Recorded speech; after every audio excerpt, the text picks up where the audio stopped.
In Ryan Coogler's 2025 supernatural thriller, Sinners, Michael B. Jordan delivers a compelling dual performance as twin brothers, Smoke and Stack, World War I veterans who returned to their Mississippi hometown in 1932, seeking redemption.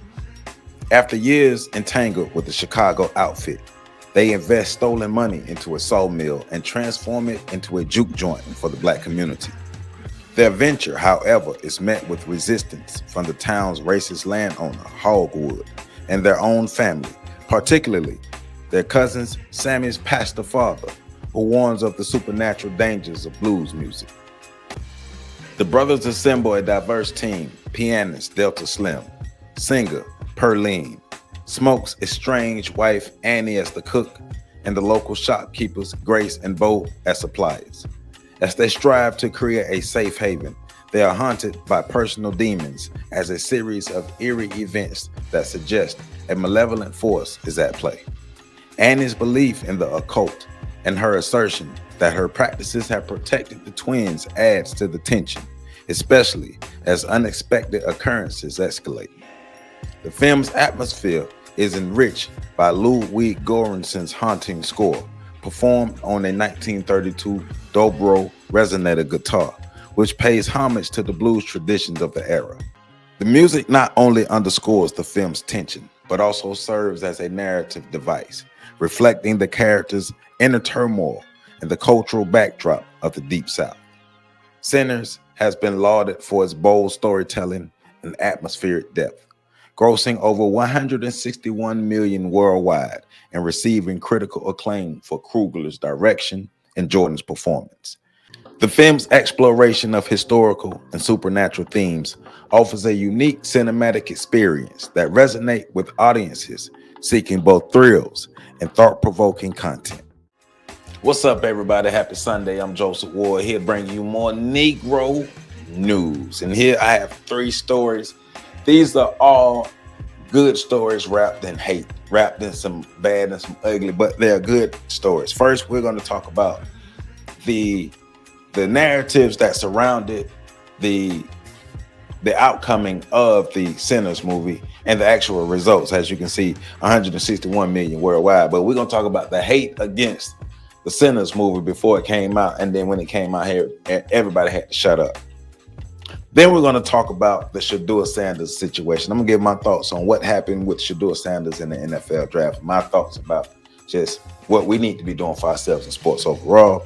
And then the last story is about the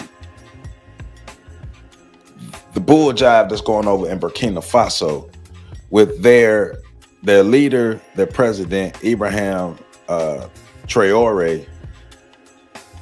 He's survived 19 assassination attempts, and they have evidence that the West is trying to plot, is a part of the coups that have been plotted to get Traore out of the way. But this time, which is different in the past, is the African continent standing up and saying we ain't having it.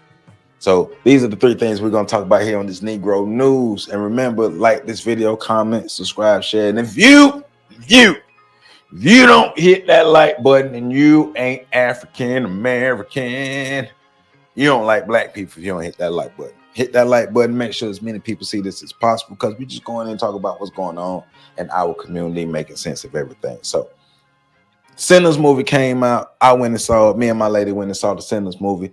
It was a good movie. I give you my thoughts on the movie, and then we're going to talk about the hate, and then we're going to talk about all of the overcoming of the hate, right? So the Sinners movie set in Mississippi in 1930. You know, I read a little bit, but 2 twins, bootlegging gangster twins, and they come back home to open the juke joint.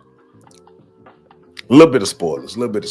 Come back home to open the juke joint, and in the process of opening the juke joint, they're warned that if you dance with the devil, then you know some evil things could happen. So music is a conduit. Music is the energy. Music is the force that connected the physical world with the spiritual realm. the natural with the supernatural. Music is that force that's used in the music. And the type of music is the blues music. And the blues music is played at such an excellent, it's played with such excellence that it pierces the veil between the natural and the supernatural world. But it also attracts evil. And in the attraction of evil, evil comes in the form of vampires. And these vampires are looking to make more vampires. Now, it just so happened that the vampires, the original vampire is a white person. And the three main vampires after that are white people. And the white people are in a black town, in a black area of a town, biting all the black people, turning the black people into vampires. Make what you want with that, right? There's a scene in the movie where you have Native Americans who's chasing the vampire to this particular town, and he ends up some white people's house. And, you know, the Native Americans are trying to tell them, hey, this is not something you want to mess with. So the Native Americans, because of their spiritual practices, knew what the vampire was. The black lady with Smoking Stack, and Michael B. Jordan's characters are Smoking Stack. So the black lady that was with Smoking Stack, the black lady who was into the esoteric teachings, as I read, she knew who they were because of her teachings, right? And because what she practiced. So I'm trying to, Annie is her name. So Annie knew what it was. Annie like, nah, this ain't right. She knew something was demonic about it. The only people who didn't really know were the heathens and the Christians. Now the Christians, or this young man right here, this young man is church boy. So his father was the pastor, and his father told him that his music would bring evil to him, and dancing with the devil and playing the blues music brings some evil stuff, and that's what happened, right? So Michael B. Jordan played both characters, Smoke and Stack, and this movie was innovative in how it was shot, the cinematic way, and it was shot, the frames and things that was used in the movie. Also, the deal that Ryan Coogler made, which will probably change the way Hollywood deals are made moving forward. But that's not my focus. My focus is the hate. The hate that people had for this movie and what they said that the movie wasn't going to do. So I'm going to go ahead and shut the screen. Shut the screen so we can read this together. Because, you know, these folk be out here tricking, right? So start from the top. It says, Sinners was meant to be a box office hit. Stop counting it out, right? And this is from the Huffington Post. So this article includes, well, I'm gonna start. They say the best revenge is success. Come on, stop moving now. And keep moving. They said the best revenge is success. And in the case of Sinners, the vampire flick seems to be out for blood from every doubter who didn't think it could prevail at the box office. And we know what type of folk didn't think it could prevail, right?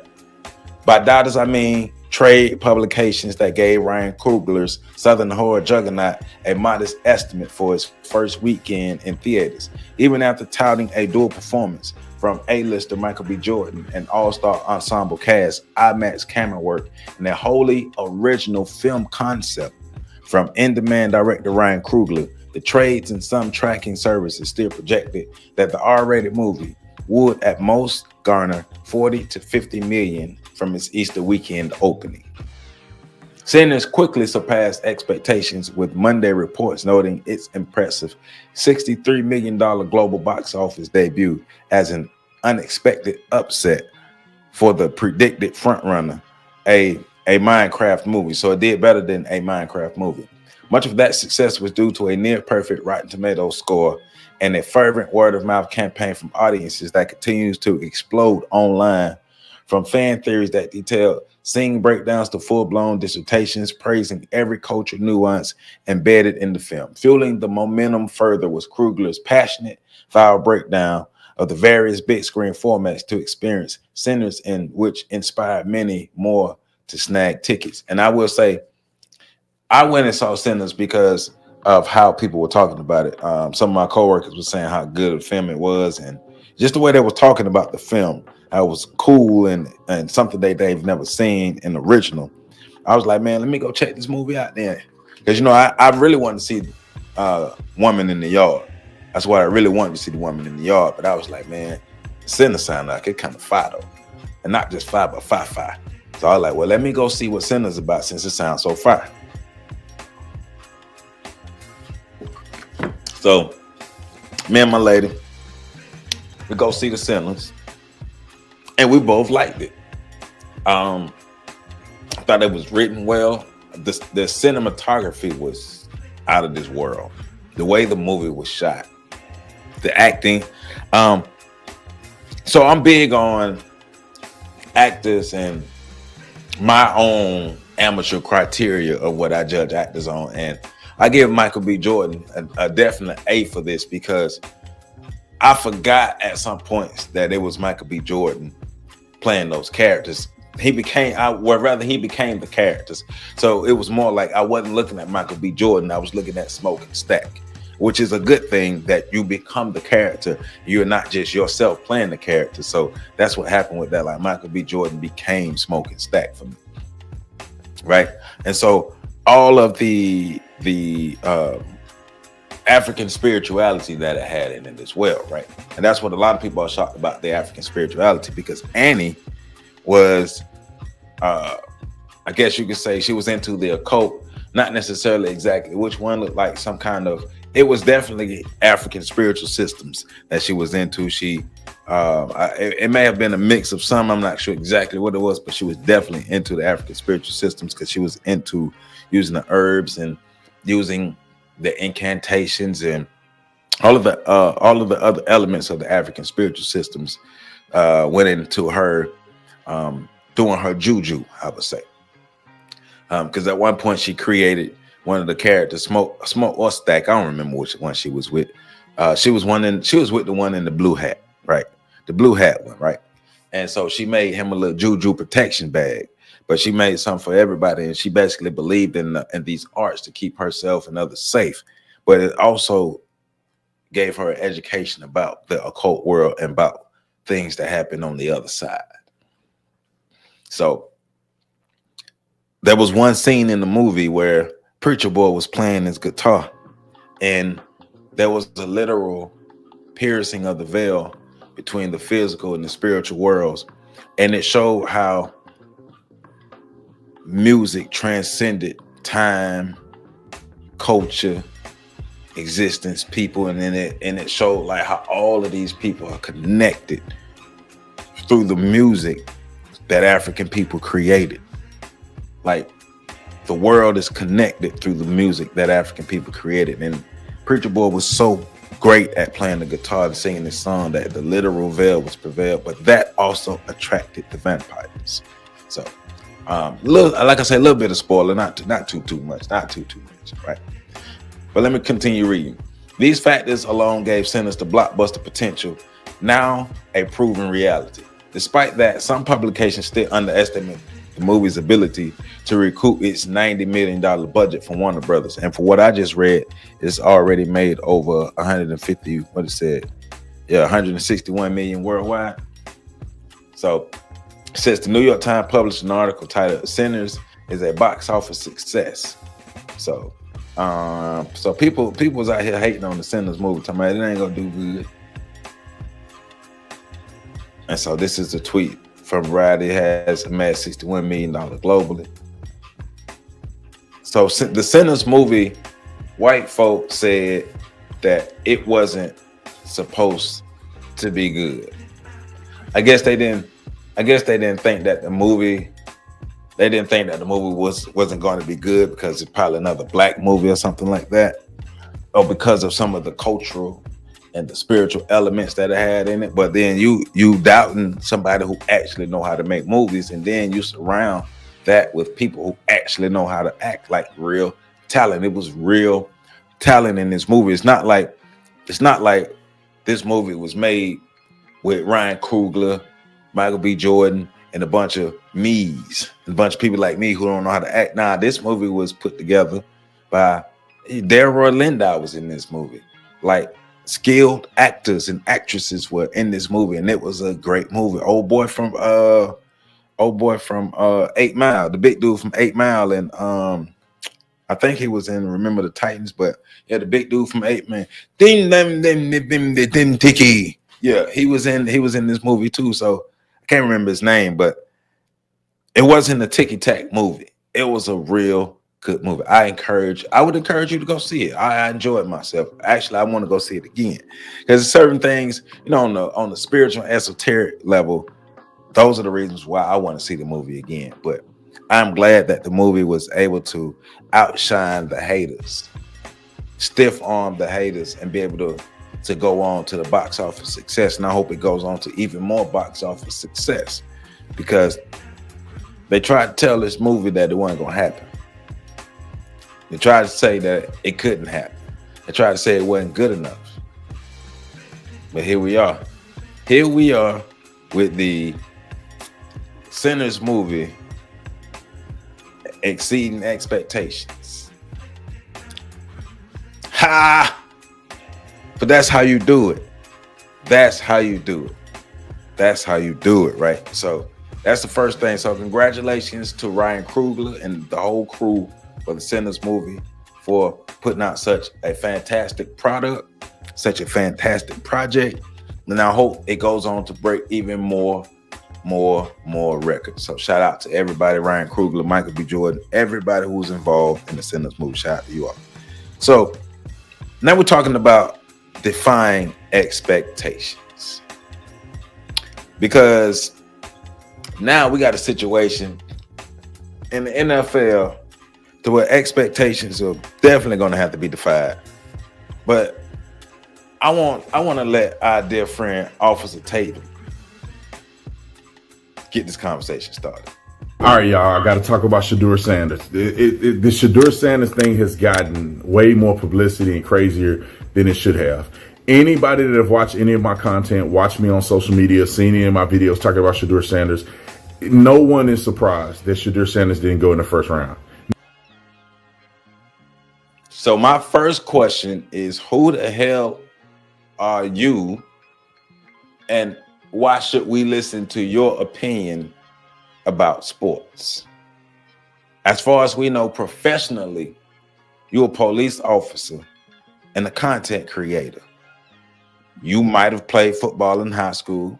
You might have played football in college. So that means your credentials are the same as every other couch coach.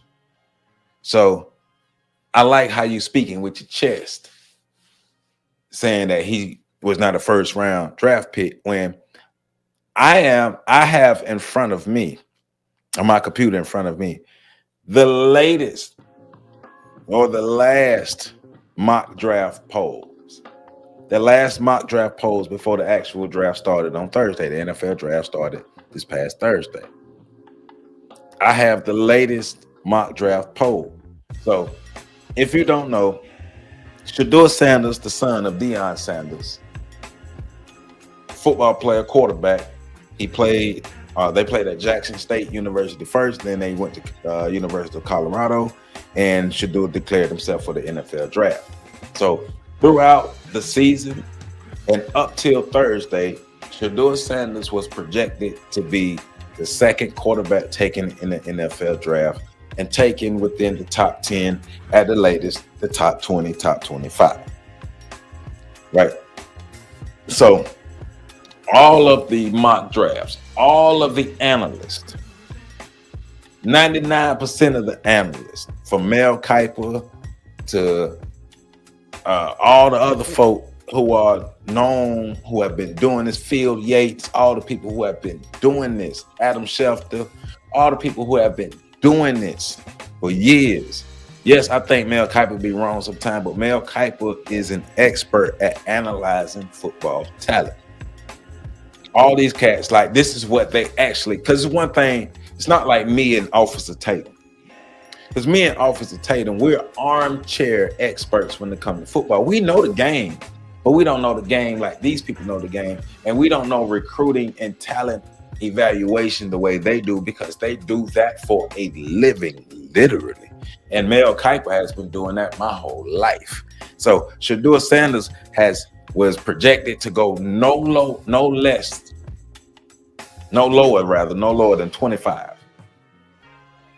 I'm looking at a latest mock draft. This is the date on this is April 24th at 6:08 p.m. It says published April 24th, 2025 at 6:08 p.m. by Lance Zierlein.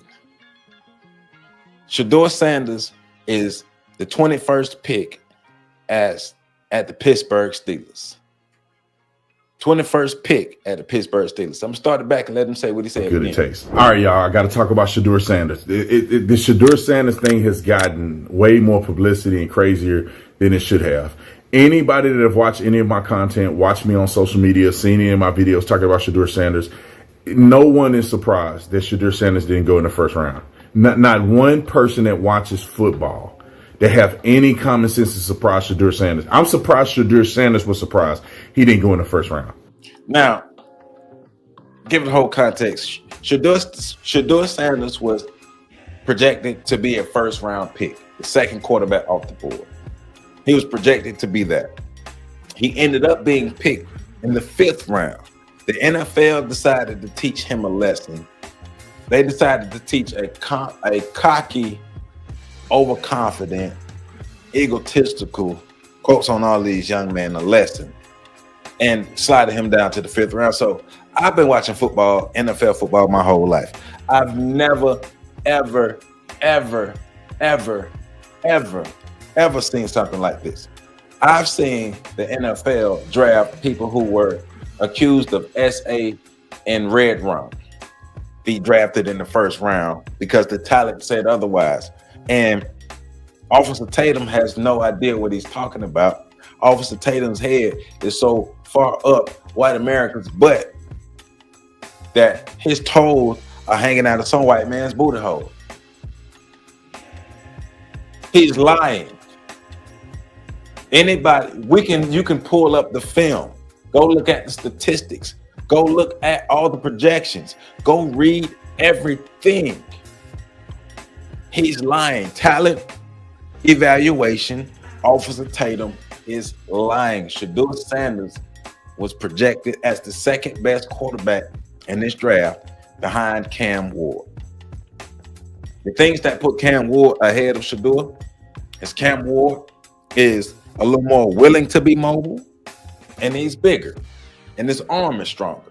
That's it. But Shedeur Sanders, if we talk talent, if Cam is 1A, Shedeur is 1B, right? I believe Shedeur has a higher ceiling and a longer trajectory than Cam Ward. I do, because I believe from what I've been seeing, what I've been studying, what I've been learning about Shedeur, he's more of a student of the game than Cam Ward. And from what I'm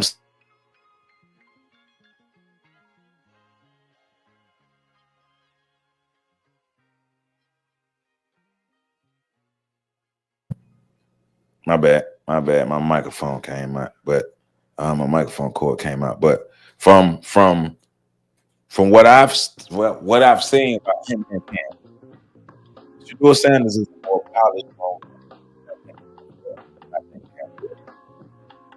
But Shedeur Sanders ended up being picked in the 5th round. So some of the latest information that's come out, especially about Anna, of course, in the New York Times, said that he interviewed teams. Basically, he came in with the cocky stuff. He was too cocky. He was too confident, and they didn't like his interviews. The New York Giants person said that he wasn't prepared for the assignment that was given to him, or the plays that was given to him. He didn't know what it was. He wasn't prepared. And like another gentleman said earlier from the video I was watching, I don't believe that. You can't convince me that Deion Sanders' son is not prepared for an NFL interview. Who are you talking to? Pee on me and tell me it's raining. You're telling me prime time Deion Sanders, one of the most intelligent football players of all time, his son ain't prepared. one of the most prepared football players. You don't become the greatest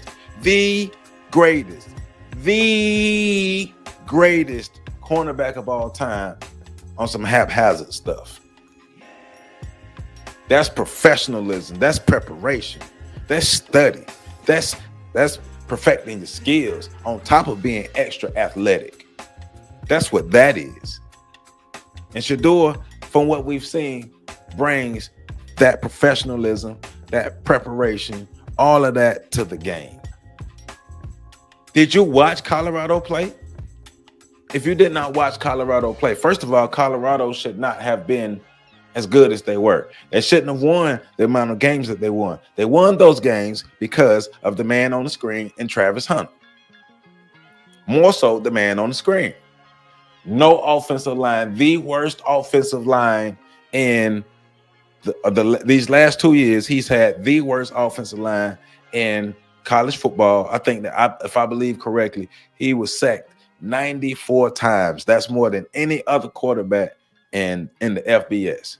Sacked 94 times. The worst offensive line, right? So I'm looking for statistics. I'm looking for Shedeur's stats because I know Shedeur had the highest completion percentage out of all quarterbacks this year. I think it was a 71% completion percentage. It's some kind of this ad decided to play, but yeah, like a 71% completion percentage. Let me find his stats. I'm gonna find the stats, but Shedeur, let me let Officer Tatum talk while I find the stats. The kid just ain't a first round pick. If he ran a 4.3 and a 40, we'd be having a different conversation. If he didn't run around like he got 3 flat tires, we wouldn't be having this conversation. If the boy had pocket pressure. Well, and let me say that. Let me say this. Cam Ward is not a burner.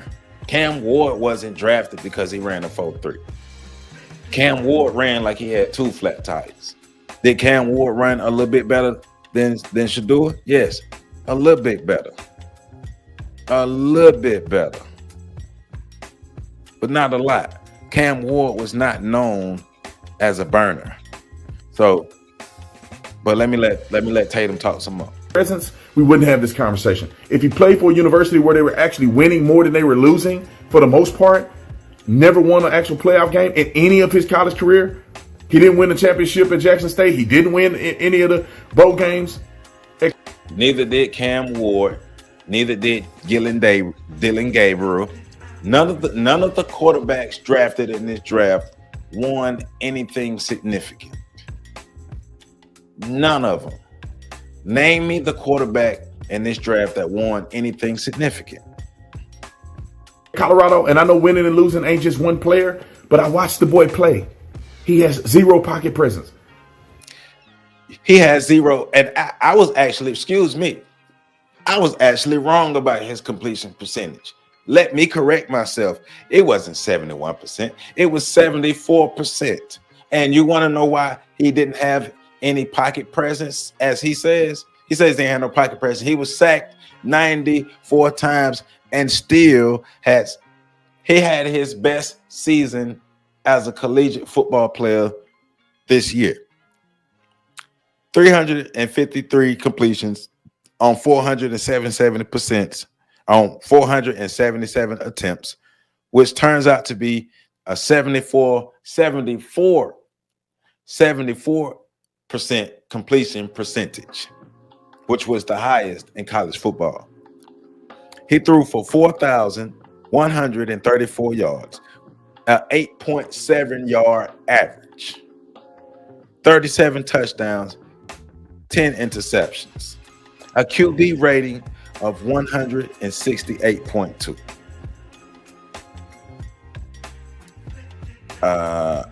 And so let me let him talk a little more while I find some more stats. I won't say 0, but it's pretty poor. He don't throw the ball away. He hold on to the ball too long. You're right. Nobody's gonna doubt and say Shedeur don't hold on to the ball too long. But there's a reason he holds on to the ball too long. His line sucks. Yes, that's a bad habit he developed when you have a trash offensive line that gets sacked 94 times. He can't run. And he throws. The guy he was throwing to was the greatest player to ever probably play in college football. And got won the Heisman Trophy and got drafted number 2 overall. Just like Johnny Manziel was able to throw to Mike Evans. What are you telling us that we don't already know? He shouldn't have somebody good to play with. Like he should only throw to trash people. So if he was at Jackson State, so listen to what he's saying. This is what he's saying. If Shedeur Sanders was still at Jackson State, throwing to the talent at Jackson State, you would say the talent wasn't good enough. Now you are saying the talent is too good. Make your mind up. He's supposed to throw to good people. All right, so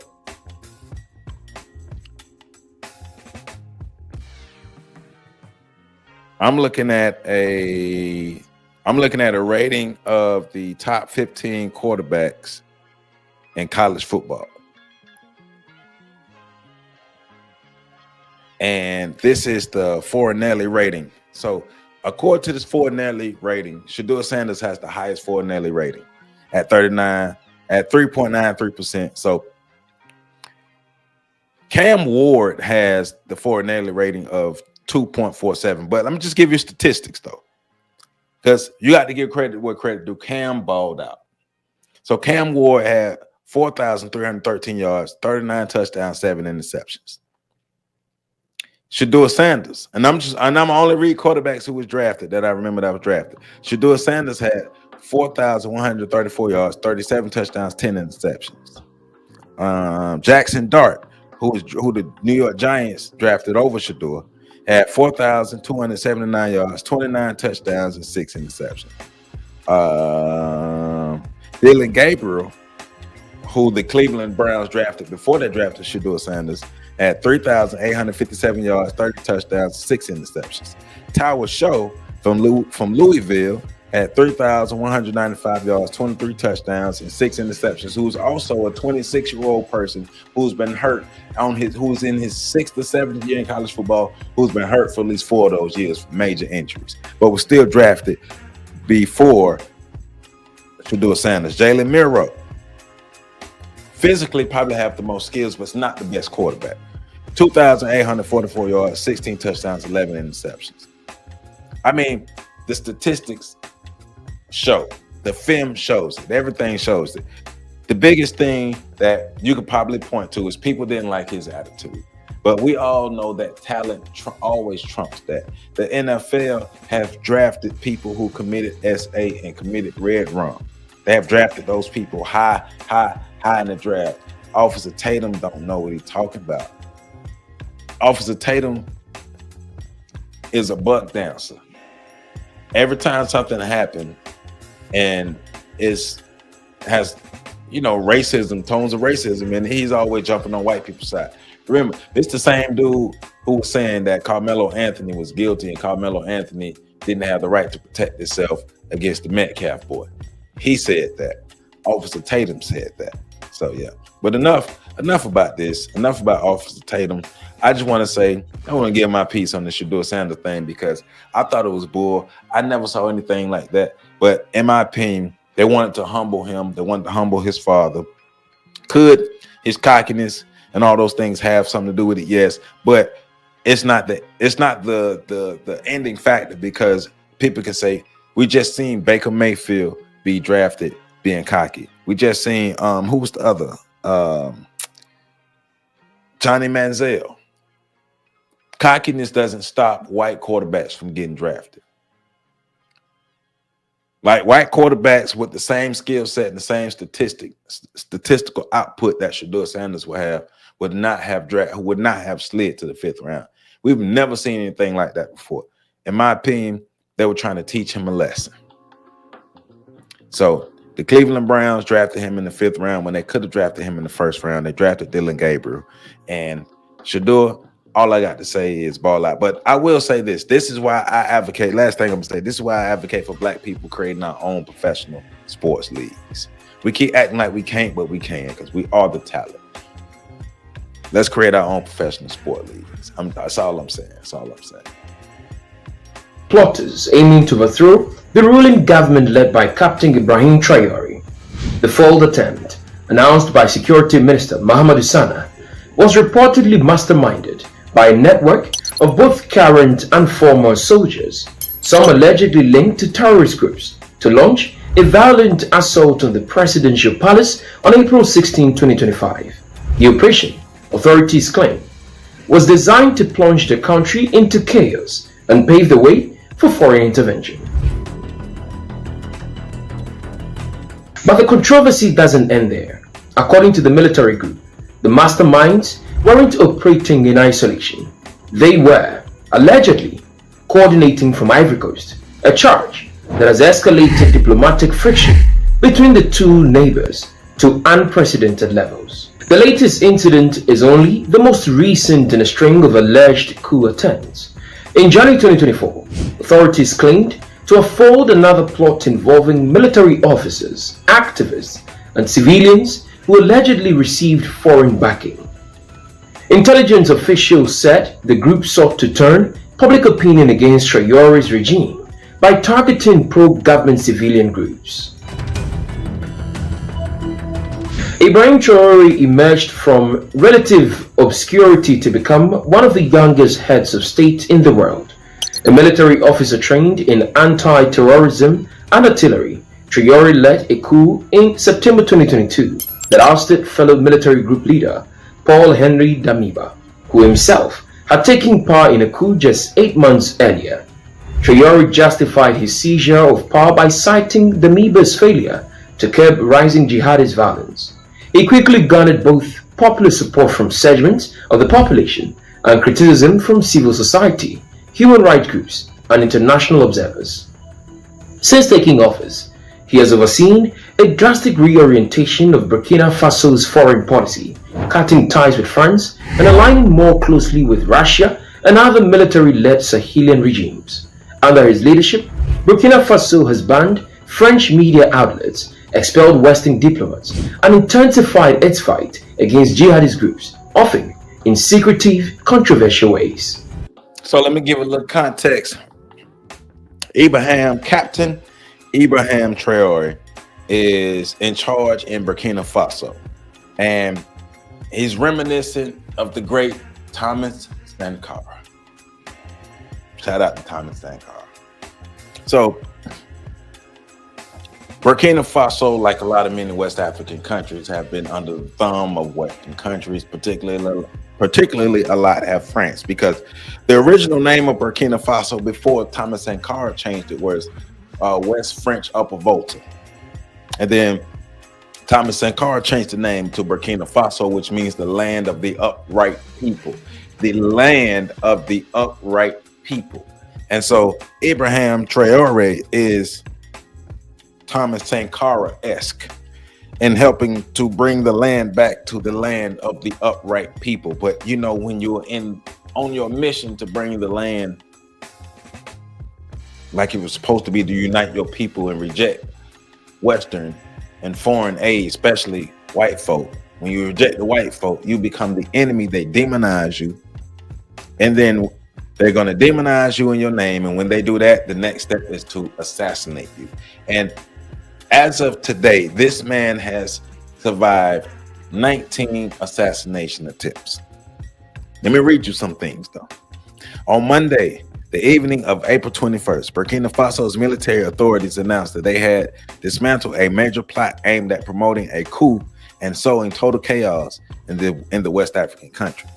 The announcement was made by Minister of Security Mahamadou Sana, who stated that the leaders of the coup attempt are allegedly based in Côte d'Ivoire, whose government under President Alassane, I can't even say his last name, is allied with France's interests in the region. Hey, some of these names I can't say. You're gonna be say how you feel. I can't say some of these names, but as you seen in the video, Côte d'Ivoire is being pitted against Burkina Faso. According to the minister, the plan of the terrorists would be carried out on April 16th of 2025, and it's April 27th, and he's still alive, right? Through an assault on Burkina Faso's presidency by soldiers recruited by the enemies of the nation. The assault was planned to take place simultaneously with other large-scale terrorist attacks.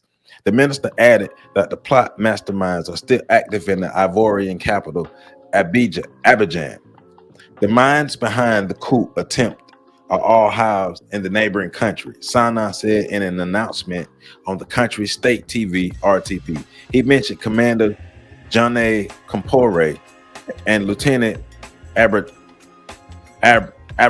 Barry, described as deserters who had fled the neighboring country. Now, if Compaore is any relation to Blaise Compaore, you can't trust the Compaore, because Blaise Compaore is the person who stabbed Thomas Sankara in the back and pulled a coup on Thomas Sankara and plunged Burkina Faso more under white rule and white control, and undid all of the liberation that Thomas Sankara had brought to the country. So you got to, if that's the same Compaore, you got to watch them Compaores. The plot was identified after the government intercepted messages between a Burkina Faso military officer and the heads of terrorist group discussing details about the positions of the defense, security forces, and military operations. According to the government, the information sent to the terrorists was intended to escalate attacks against the security forces and civilizations of the government of Ibrahim Traore, aiming to stir up a revolt against the authorities. Religious and traditional leaders were also reportedly contacted to convince the military to join a coup project. The goal was to place the country under the tutelage of an international organization. And remember, I keep saying this by Idi Amin and all these other rulers, right? The American and the Western media, the outlets are going to demonize these people, tell you that they are evil, tell you they need to be taken out, tell you that they're enemies of America. They're not enemies of America. They're just not doing what you want them to do. Once they do that, the next step is to take them out. And they've been trying to take this man out 19 times. Let's let the video play some more.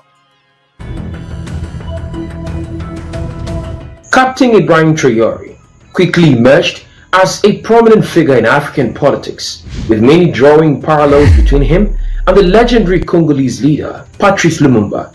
Like Lumumba, Traore has taken a bold anti-imperialist stance, rejecting Western influence, particularly that of former colonial ruler France, and advocating fiercely for African sovereignty.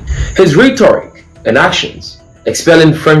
And remember, they took out Lumumba too. They took out Sankara.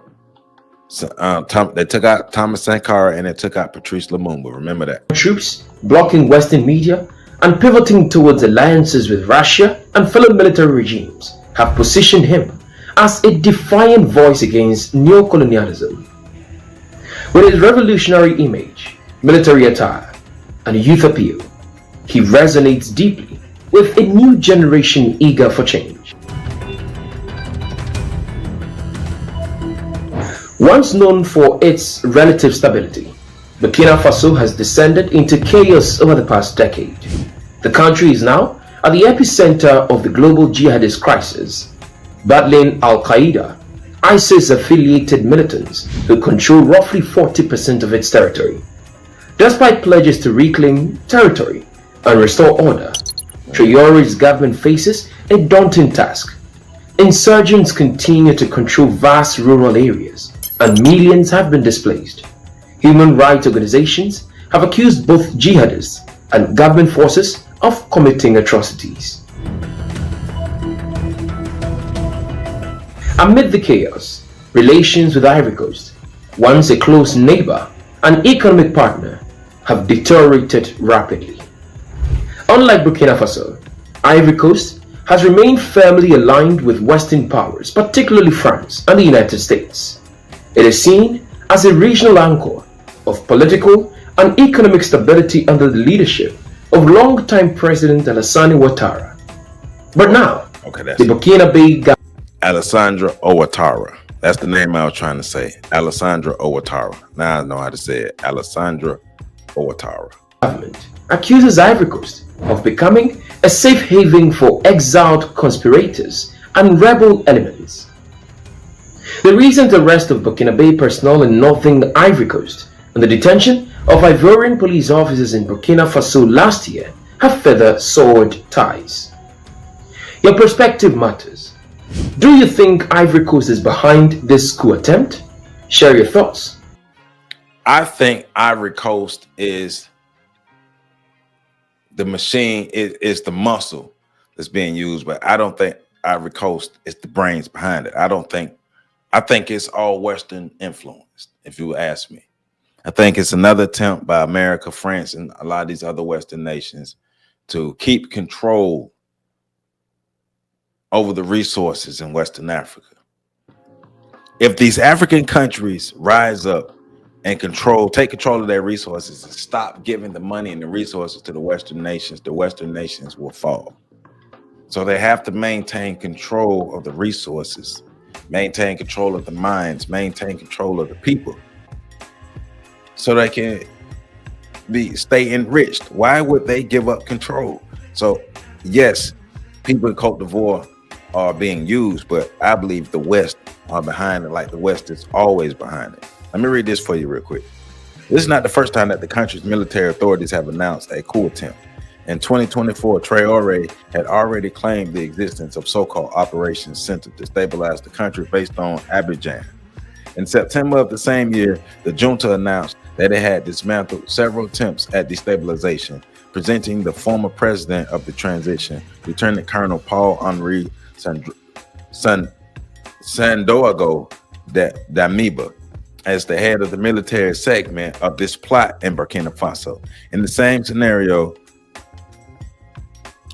I can't even say that name, says that he asked Abidjan to extradite politicians and military personnel accused of plotting against Captain Ibrahim Traoré. The requests, however, were denied by the Ivorian government. We already know how it goes, man.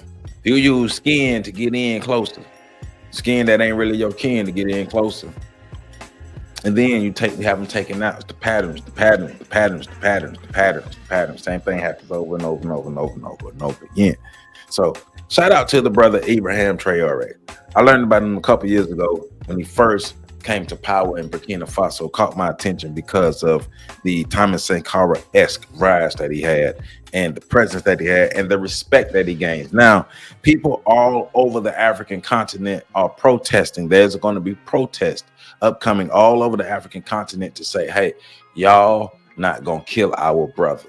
We stand in solidarity with Traoré. And that is great. When's the last time an African leader has galvanized the whole continent? This cat is actually galvanizing the diaspora. If you don't know about Ibrahim Traoré, you need to go learn about Ibrahim Traoré and the things that he got going on over there in Burkina Faso. So shout out to the brother Ibrahim Traoré. I pray that he stays alive. I pray protection over his life. And I pray that the people in Africa, Burkina Faso, surround him and protect him like they're supposed to, because we know they try to take him out. And if they take him out, we know that may be the end of the momentum. So protect the brother. So Negro news, man. Negro news. They hated on sinners, but sinners rose above the hate and dropped the nuts on those folks for hating on them.